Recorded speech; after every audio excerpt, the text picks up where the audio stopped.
Aquabuild kompaniyasi yiliga 4000 ta lift ishlab chiqarish quvvatiga ega. Bu liftlarni ishlab chiqarishda bizga KUKA robotlari yordam beradi.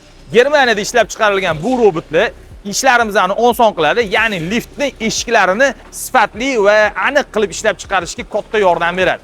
Endi bu liftlarni ishlab chiqarishda KUKA robotlarining vazifasi svarka ishlarini olib borish.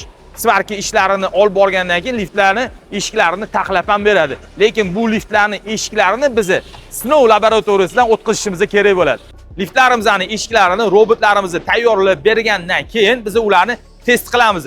Ya'ni svarkalari qanchalik baquvvatligi yoki sifatliligini biz mana shu uskunada test qilib ko'ramiz. Sababini aytaman, ba'zi bir okalar bo'ladi, jahl qilib liftlarni tepadiganlari ham topilib turadi. Shuning uchun biz liftlarning eshiklarini test qilib, mana shu uskunada 45 kilogramm yuk bilan uramiz.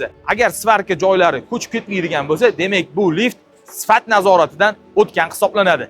Kimga shunaqa sifatli va xavfsiz liftni kerak bo'ladigan bo'lsa, bemalol quyidagi raqamlar orqali murojaat qilishingiz mumkin bo'ladi.